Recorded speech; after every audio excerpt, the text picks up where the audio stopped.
Boa noite a todos. A gente está continuando aqui o estudo do livro As Dores da Alma, né? É uma leitura comentada. Esse livro é do Francisco do Espírito Santo Neto, ditado pelo Espírito Amede.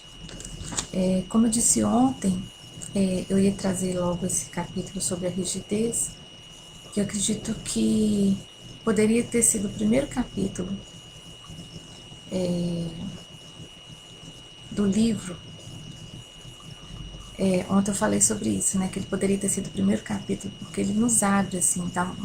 A mente nos traz um alerta sobre a necessidade de abrir a mente para ouvir, né? Para apreciar novas ideias, novos conceitos e tudo mais. Mas hoje, refletindo, eu percebi que ele realmente tinha que estar no lugar que ele está mesmo.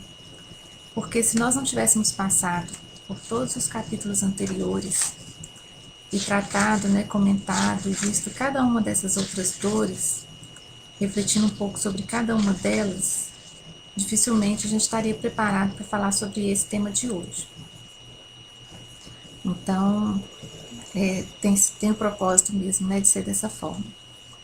Então, nesse capítulo que fala no tema de rigidez, o autor distribuiu o tema em 3 subcapítulos, tá? A primeira parte, ele começa falando sobre a rigidez na teimosia. É importante a gente lembrar que quando a gente fala aqui, né, que o autor traz para nós as dores da alma, que... Oi, Josi, tudo bem? Que bom ser aqui. Quando o autor traz aqui para nós as dores da alma, né, aquilo que nos dói, que nos adoece, né, que muitas vezes nos enfraquece as nossas relações, ele está se referindo aos excessos, porque quando há equilíbrio, dificilmente a gente se dói, né? Digamos assim. Dói aquilo que não está nas nossas mãos controlar. Mas quando há equilíbrio, isso é mais difícil de ocorrer. Então, só uma parte aqui para a gente lembrar que nós estamos nos referindo aos excessos. Então, a primeira parte do capítulo sobre rigidez, o autor traz o seguinte: a teimosia é uma forma de rigidez da personalidade. É um apego obstinado às próprias ideias e gostos, nunca admitindo insuficiências e erros. Então aqui ele se refere ao excesso, né? E o que significa isso? O excesso da teimosia, né?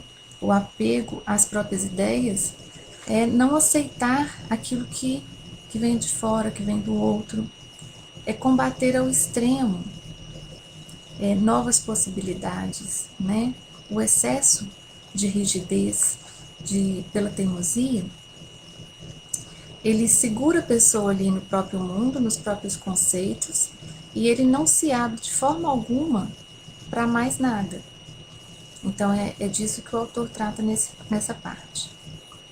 Depois ele continua dizendo o seguinte: conviver com criaturas que estão sempre com razão, que acreditam que nasceram para ensinar ou salvar todo mundo e que jamais transgridem a nada, é viver relacionamentos desgastantes e insatisfatórios. Deixa eu só aumentar o volume aqui, que eu acho que está baixo. Acho que agora melhora um pouco.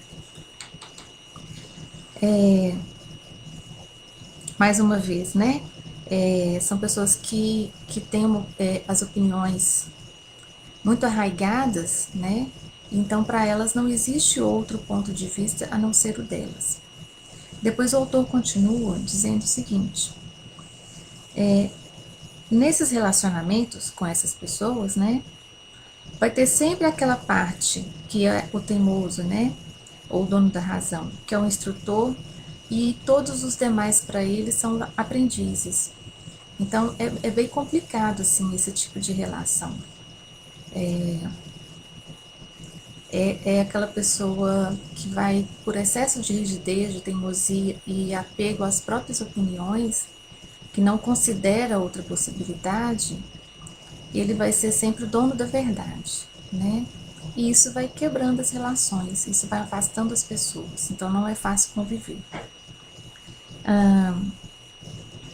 Depois ele cita o seguinte: as pessoas teimosas vão ao excesso do desrespeito por não darem o devido espaço para as diferenças pessoais que existem nos meios sociais, né? Nas amizades, na família, no trabalho. E nós temos, assim, um excesso de rigidez, que é aquela que chega ao fanatismo, né? Quando a gente considera aí a religião, né? Muitas vezes beirando o fanatismo, é essa falta de respeito às crenças alheias, né? Infelizmente o mundo passa muito por isso ainda. Desculpa. Depois o autor fala o seguinte: a natureza, ela traça limites que nos ensinam onde e quando devemos parar, e bem como por onde e quando devemos seguir. Então, se a gente presta atenção, tudo tem um limite, né? A gente sabe que não é bom ninguém invadir o espaço da gente, então a gente não deve invadir o espaço alheio. Então, até onde nós podemos ir com a nossa teimosia, né? Pergunte-se se eu estivesse sofrendo isso, passando por isso, outra pessoa estivesse fazendo comigo o que eu estou fazendo agora, eu ia gostar? E aí a gente vai ter a medida de que esse limite foi ou não excedido, né, ultrapassado. Então há que se refletir nisso.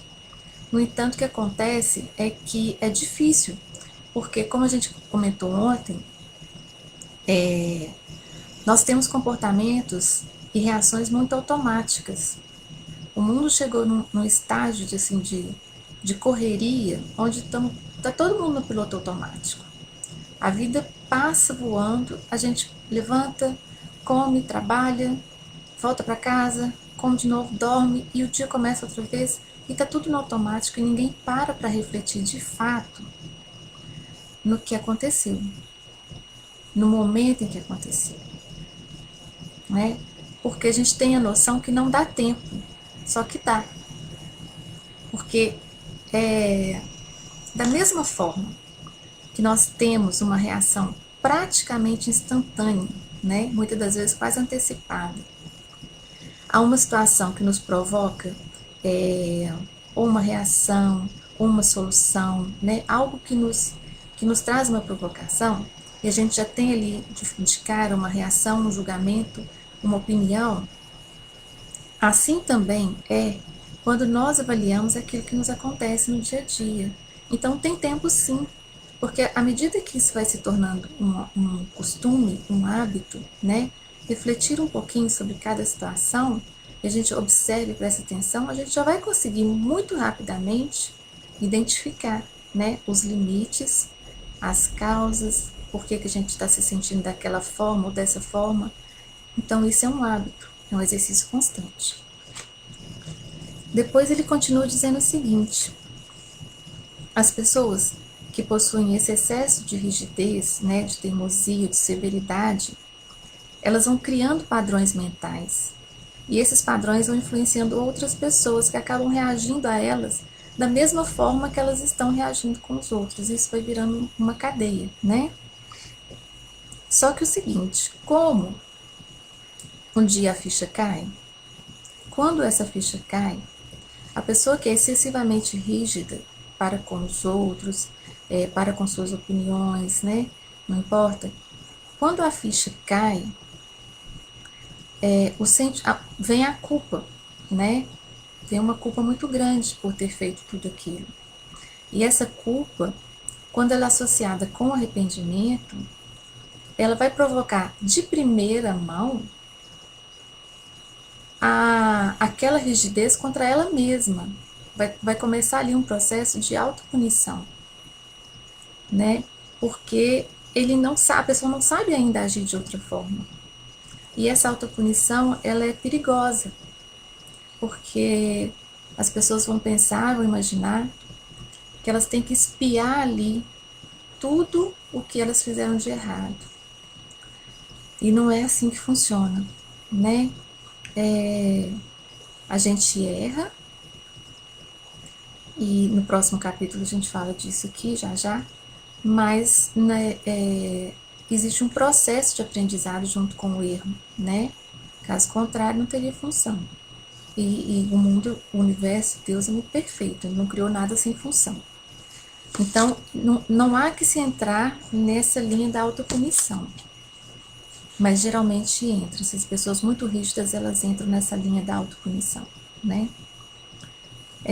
Depois ele continua trazendo esse esclarecimento que é necessário, essa reflexão que é necessária que todos nós tenhamos o tempo todo.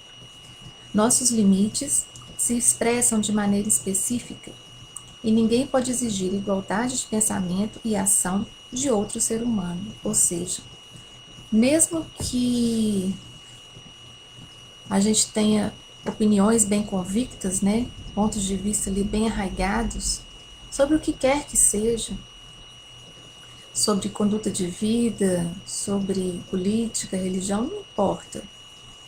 A gente tem que entender que as outras pessoas também têm as escolhas delas, né? Então o limite é esse, não desrespeitar e não querer que os outros sejam como nós, que gostem das coisas que nós gostamos, né? Que acreditem nas coisas que nós acreditamos. Não é por aí. Cada um é um ser humano que veio com um caminho a ser traçado só por ele. E ninguém mais pode traçar esse caminho, né? Depois ele continua dizendo o seguinte: enquanto não aprendemos a respeitar a singularidade dos outros, né, sempre cairemos no excesso. É importante compreender aqui que a partir do momento que a gente tem essa consciência dessa singularidade do outro, né, dessas características que são próprias e tudo mais, a partir do momento que a gente vai tomando um pouco dessa consciência de nós mesmos, em um processo de aprendizagem, né, de caminhar para dentro de si mesmo, a gente precisa olhar com mais bondade para o próximo, mas olhar com mais bondade também para nós. Porque nós vamos começar a ver coisas que a gente não vai gostar. Nós vamos começar a perceber erros, falhas, fraquezas, torpezas, muita coisa. Mas isso faz parte de um processo de autoconhecimento e de autocura, né? Sem isso não é possível. Então há que se ter esse cuidado, né? Para não cair nesse sentimento aqui e nessa situação de autopunição. Depois ele continua dizendo o seguinte: a compensação é um dos métodos de defesa do ego e consiste em algum fenômeno, são vários aí os recursos da compensação, né, psicológico, para contrabalançar e dissimular essas tendências inconscientes que são consideradas reprováveis por nós. Então, assim, sempre, sempre, sempre o nosso inconsciente vai ter mecanismos de defesa para não permitir que a gente olhe de frente para isso, né? Às vezes vai ser consciente mesmo, mas a maioria das vezes é inconsciente, né? Daí a gente não poder julgar ninguém, a gente não poder criticar ninguém, porque nós não estamos na pele do outro.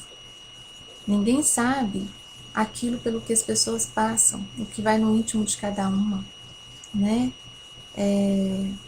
E muitas das vezes, nesse caso da compensação aqui, sendo ela inconsciente, fica mais difícil ainda, porque a própria pessoa não vai estar percebendo que ela está usando de subterfúgios ali para não encarar o problema, né? Para não olhar para aquilo que está acontecendo. Então isso é muito pesado e ela não tem consciência disso. Talvez as pessoas à volta tenham, né? Por isso está ali pelo outro e para o outro, mas sem julgar, né? Depois ele continua dizendo o seguinte: é através dos excessos de todo gênero que essas compensações chegam, né? Então existem excessos de posturas, inclinações de parecer o oposto daquilo que a pessoa se enxerga como sendo. Para quê? Para mascarar tudo isso. Então essa rigidez ela vai sempre usar de algum subterfúgio para tentar justificar a si mesma. E muitas das vezes isso é inconsciente, às vezes é consciente, né? Depois ele continua listando aqui alguns excessos, eu não vou entrar nesse âmbito aqui, porque é uma listinha boa, que dá muito o que falar, mas a gente termina essa parte dizendo o seguinte: o autor traz para nós que atrás de todo excesso ou rigidez se encontra a não aceitação da naturalidade da vida. Ou seja, é uma tentativa de controlar aquilo que a pessoa não aceita como sendo natural, né? A rigidez é uma tentativa de controle, o excesso, né, de rigidez, de teimosia, é uma tentativa de controle, né, de se impor. Muitas das vezes isso é inconsciente, outras é consciente, mas é algo a ser cuidado, a ser refletido e a ser compreendido principalmente pelas pessoas que estão à volta de quem é assim, né? E todos nós temos os nossos momentos de teimosia, todos nós temos os nossos momentos de embates assim, de discussões acaloradas. Quem já não passou por isso, defendendo um ponto de vista, né? Só que muitas das vezes a gente tem que ponderar, né? Até onde esse ponto de vista que eu tenho é de fato meu.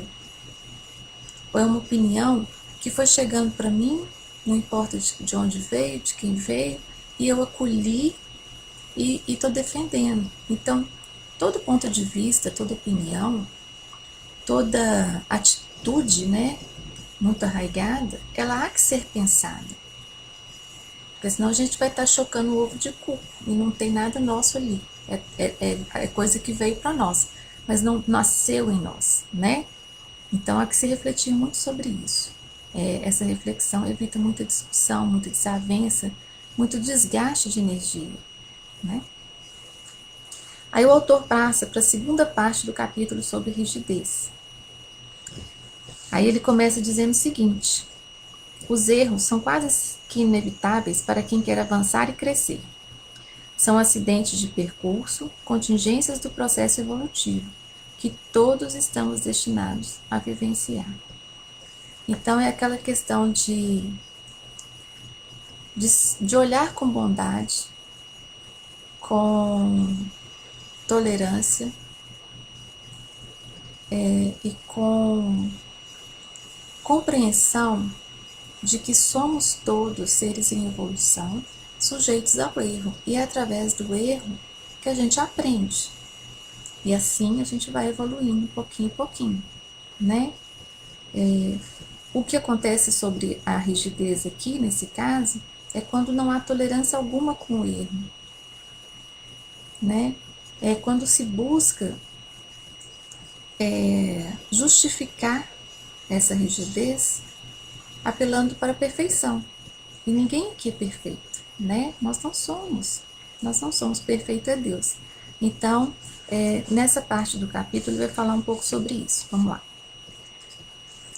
Aí ele fala o seguinte: quando agimos erroneamente, é porque não sabemos como fazer melhor. Porque ninguém, de forma deliberada, tem o desejo de ser infeliz. Então é isso que ele diz assim: muitas das vezes ao longo da nossa existência nós vamos errar. Mas a gente está errando porque a gente quer, a gente está sendo infeliz porque a gente quer, a gente está caindo e fazendo os outros sofrerem deliberadamente, porque a gente precisa acreditar que não. Ninguém quer sofrer de propósito, né? O sofrimento proposital é algo bem patológico. E eu acredito que, assim, a grande maioria de nós, graças a Deus, está fora disso. Mas se a gente não identifica isso aqui e não consegue entender, fica muito complicado. E daí vem a rigidez, aquela cobrança, aquela autopunição, né?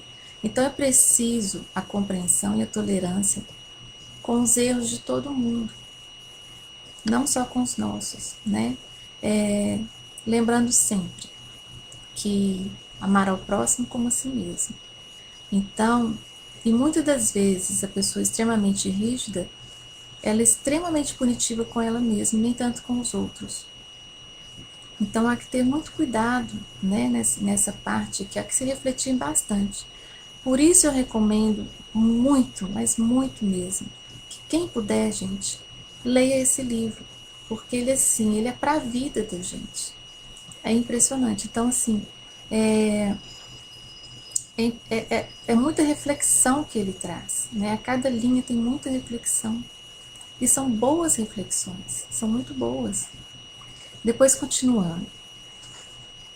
Nossa maturidade espiritual é adquirida através das experiências evolutivas no decorrer de todos os tempos, seja na atualidade, seja no pretérito distante. Tudo o que fazemos está relacionado com a nossa idade astral. Lembra que nós falamos isso ontem? Cada um está em uma idade astral. Não tem ninguém melhor do que ninguém, mas cada um está num estágio evolutivo diferente do outro e pronto. Há que se entender, né? Há que se aceitar isso e olhar o outro da mesma forma como nós gostaríamos que nos olhassem. Depois ele continua. Fazemos agora o que de melhor poderíamos fazer. Ou seja, é compreender, né? Ter esse olhar de entendimento para com o outro, né? De benevolência, sabendo que cada um está fazendo aquilo que pode da melhor forma que pode.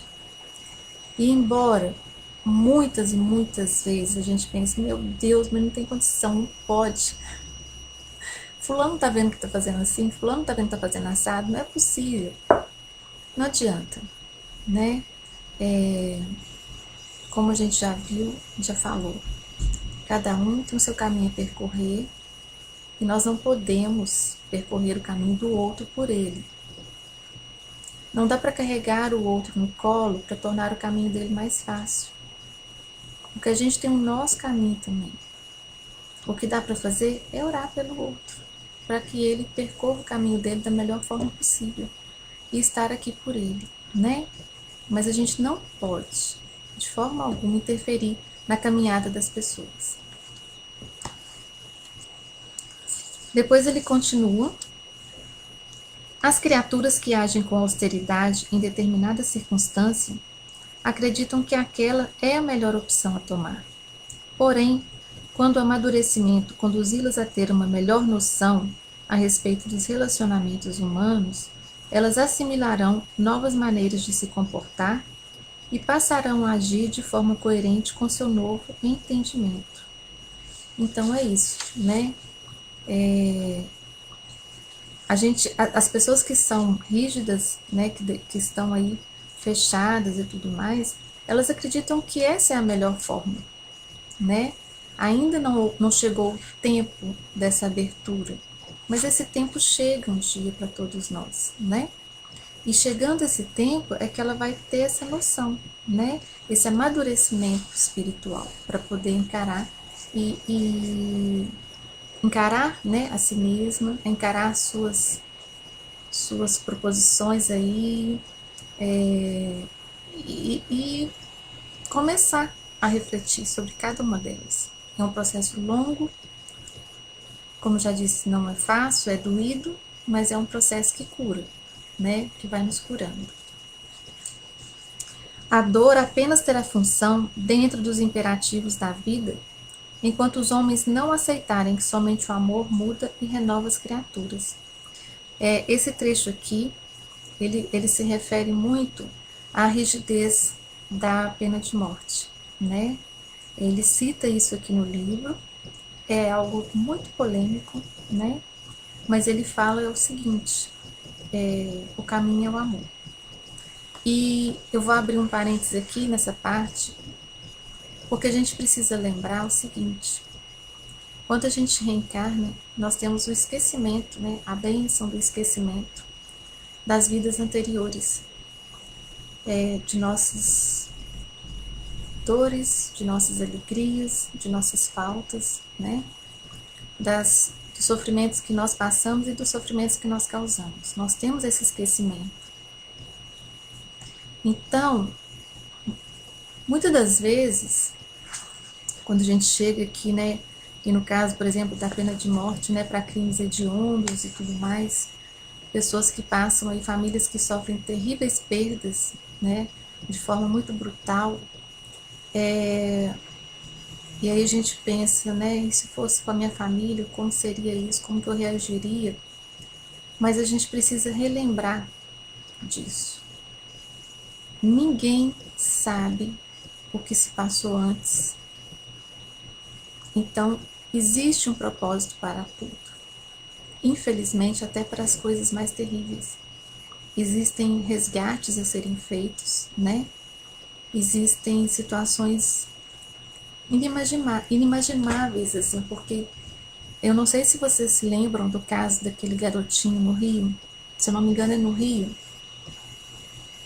que durante um assalto, né, ele foi arrastado pelo lado de fora do carro, morreu de forma muito triste, né, muito violenta.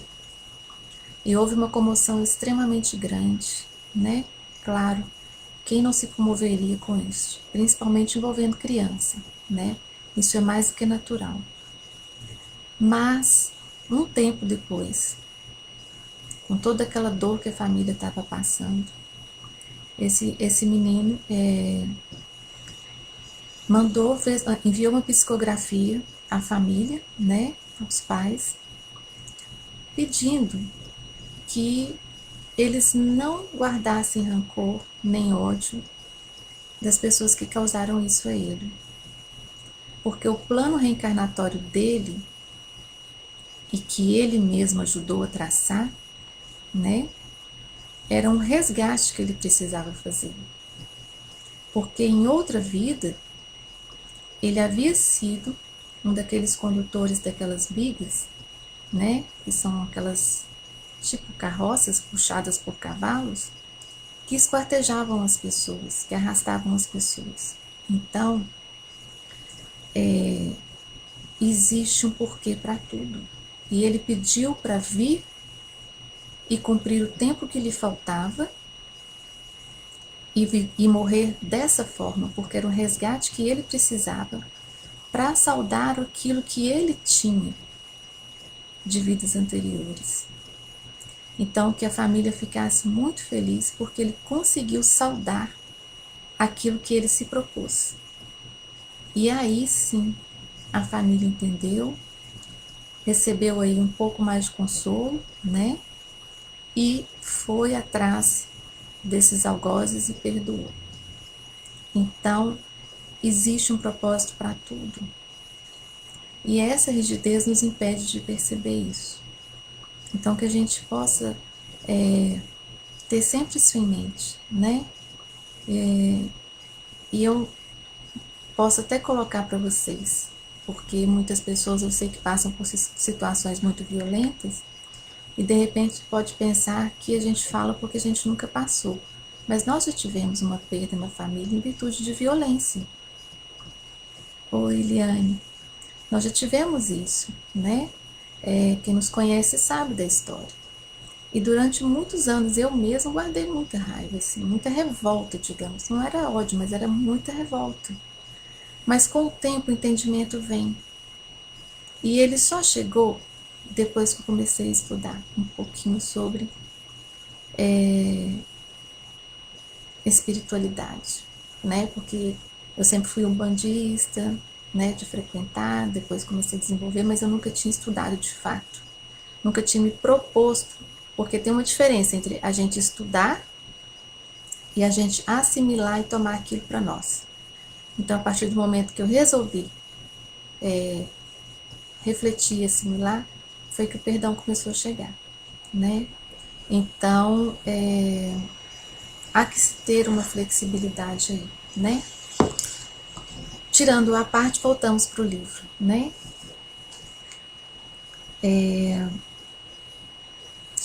Deixa eu ver o que a Eliane está falando aqui, gente. Boa noite. Eu concordo exatamente com o que você está falando e eu sinto que isso seja algo muito ruim ou muito bom. E tenho flashes de algumas recordações, sim. Isso está mais comum do que parece, viu, Eliane? Como a gente falou ontem, né? Chegamos num tempo que não, de transformação, né? É o tempo de deixar do estar e o tempo de começar a ser. E então, a vida tem pressa, o planeta tem pressa, a espiritualidade tem pressa. Esses flashes vêm sim pra gente, né? Seja em sonhos, principalmente, a gente tem recordações bem vívidas de vidas anteriores que nos mostram, inclusive, onde nós erramos e o que nós não podemos fazer de novo. É muito impressionante isso, sabe? E muito maravilhoso, porque é uma chance que a gente está tendo, né? De ver ali e antecipar e corrigir antes que aconteça, né? Depois, continuando aqui,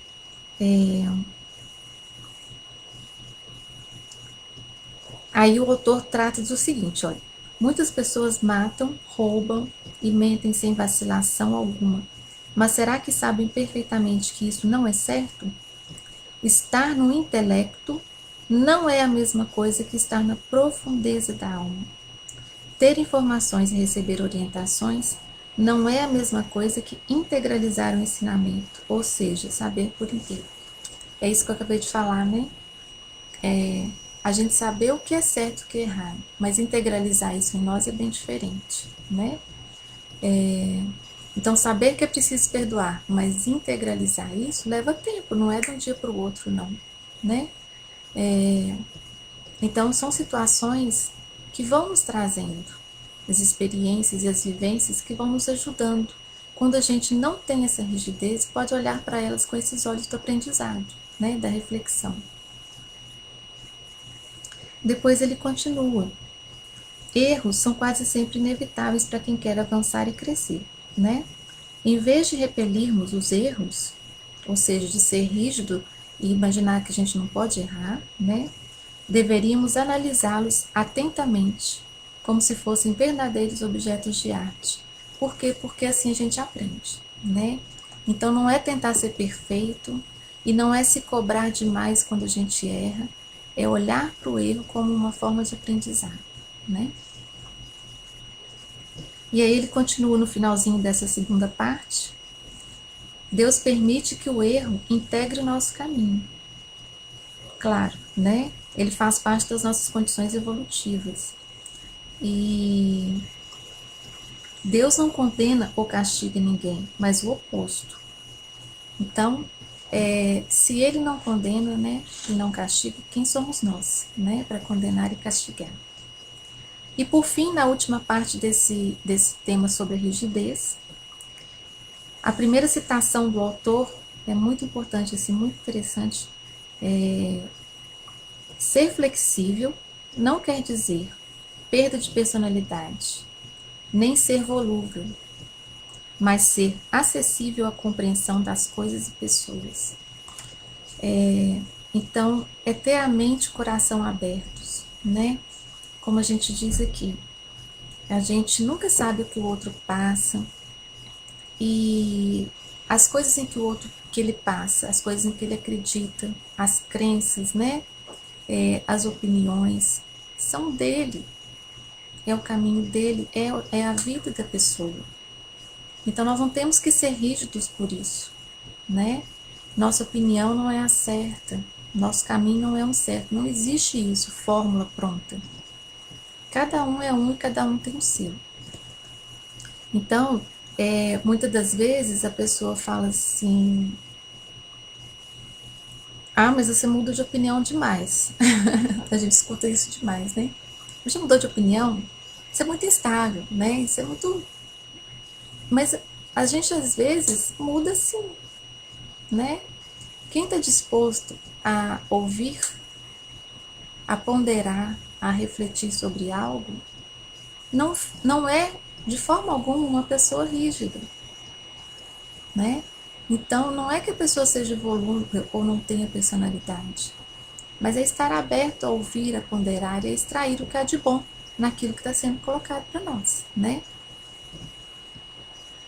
Aí ele fala o seguinte: para a gente melhorar as circunstâncias da nossa vida, precisamos transformar nossos padrões de pensamentos limitadores, né? Explorando opções, diversificando opiniões e conceitos e atitudes. E isso que vai nos trazendo o progresso, um pouquinho aqui, um pouquinho ali, de cada vivência, de cada experiência, de cada olhar, né? E a gente vai colhendo um pouco mais de aprendizado. Então, é aquela história. Eu não tenho que gostar do que o outro gosta, mas eu tenho que respeitar. E se ele gosta daquilo, deixa eu ponderar um pouquinho. Por que será, né? Não é tentar transformar as pessoas, é compreender, é aceitar, né? Depois ele coloca o seguinte, muito interessante esse ponto.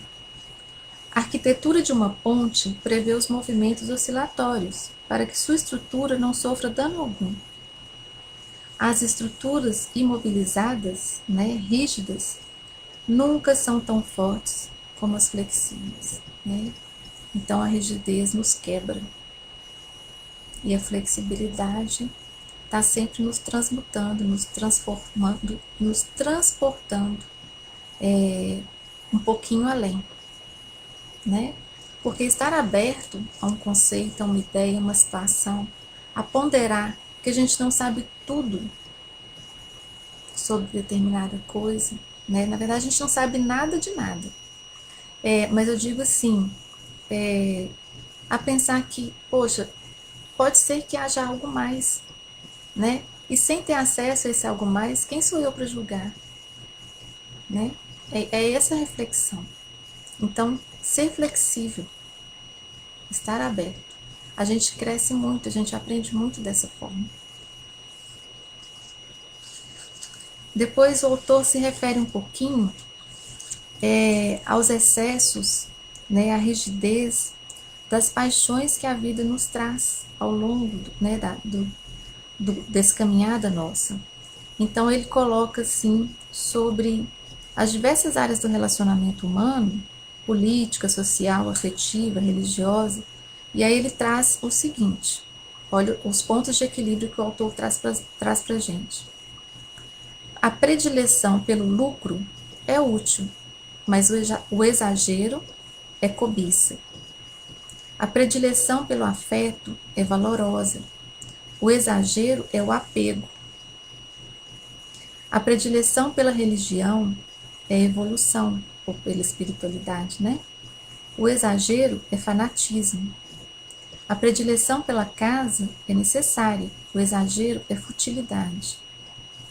A predileção pelo lazer é saudável, o exagero é a ociosidade. Então, há que a gente sempre refletir se a gente está vibrando ali naquele ponto de equilíbrio ou estamos em excesso, né? A balança, o pêndulo foi lá para cima, oscilou para um lado demais da conta e se manteve afastado ali do nosso ponto de equilíbrio. Nem de mais e nem de menos, né? E aí ele continua dizendo que ser flexível, né, como a gente falou antes, não é perda de personalidade. Encontramos criaturas que se mantêm presas durante anos e anos a conceitos e crenças imobilizadoras. As pessoas ficam paralisadas. E esse fenômeno não ocorre só no mundo físico, mas também no plano espiritual. Porque a gente já falou sobre isso, né? É só um véu que nos separa. Matéria e plano espiritual. Tudo que a gente é aqui, da forma que nós somos, as nossas crenças e tudo, quando esse véu cai, continua do lado de lá. A gente não vira uma estrelinha, digamos assim, e de repente para de pensar da forma como a gente pensava, não. Não. É um processo, o aprendizado continua do lado de lá, né? Então, aquilo que a gente não conseguiu solver desse lado, é um processo que vai continuar no plano espiritual e depois em vidas sucessivas. Então, daí a gente ter aí os casos, né, das obsessões, né, de desencarnados para encarnados, muitas das vezes arraigadas nessa rigidez, né? São os excessos das paixões, né? A cobiça, o apego material, né? As próprias paixões amorosas.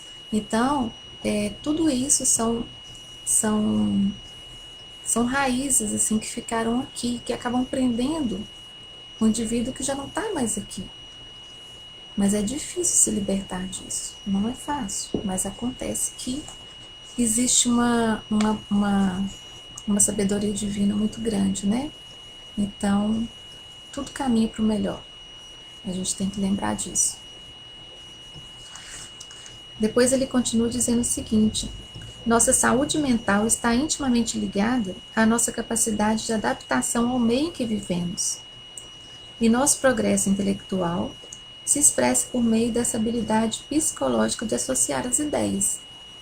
Então, uma boa saúde mental, né, gente? Manter a mente aberta, né? É não ficar pegado a conceitos ali, é não se fechar, né? É não entrar naquele ostracismo onde eu estou certo e o resto do mundo está errado. Isso é um adoecimento, né? E dos grandes. E é importante perceber isso porque a gente pode, às vezes, ajudar alguém numa situação dessas, né? Pelo menos começar com a oração, porque geralmente as pessoas com excesso de rigidez, elas não aceitam nem a primeira ajuda, né? Mas a oração é sempre muito eficaz, né? Ela vai abrindo muitas portas e muitos corações. Depois, ele termina dizendo o seguinte: Jesus Cristo, o sublime renovador das almas, é considerado a maior personalidade sui generis de toda a humanidade. O Mestre não somente teve procedimentos e atitudes nobres, mas também inéditos e inovadores, substituindo toda uma forma de pensar rígida, impetuosa e fanática dos homens de caráter austero e intolerante que viviam na sua época. E é isso, né? Se a gente tem que se mirar no exemplo de Jesus, por que sermos rígidos então, né? Ele traz para nós isso assim, muito claramente. Tirando a coragem, né? Que se firmava e a sua ancoragem estava lá no plano superior, no Pai, né? As ideias dele foram muito combatidas, né? Porque havia essa rigidez. Mas para tudo tem um tempo, e ele entendia que cada um teria o seu tempo de assimilar isso. Tanto que a gente vê várias vezes, né, ele sendo questionado por que para uns ele falava em parábolas e para outros ele falava mais diretamente e tudo. E essas passagens nos traziam essa explicação. Havia os que já estavam prontos, né, que ele chamava de terra fértil, né, e aqueles que ainda não estavam prontos ainda. Então, somos todos assim, né? Seres em potenciais, aguardando aí a nossa boa vontade, esse despertar nosso, para começar a cuidar de nós mesmos. Hoje eu falei demais da conta, 43 minutos já, mas esse tema da rigidez ele é muito importante, muito importante. Eu acho que a partir daí é que nós podemos tomar aí o primeiro passo, né? Para começar a caminhar para dentro de nós. É esse olhar. Né? E no próximo encontro, a gente vai falar sobre a ansiedade, que nos ronda, né, o dia inteiro, a noite inteira, principalmente nas situações que nós estamos vivendo hoje. E embora esse livro já tenha muitos anos, é sempre um tema atual, né? Ansiedade. É isso. Espero que vocês tenham uma ótima noite de sábado, um bom domingo, um bom descanso. E qualquer coisa pode deixar nos comentários, que eu puder responder, eu respondo para vocês, viu? Muito obrigada e que Deus abençoe a todos e nos auxilie sempre nesse esclarecimento que a gente tanto precisa, né? e que esses bons livros nos trazem. Fiquem com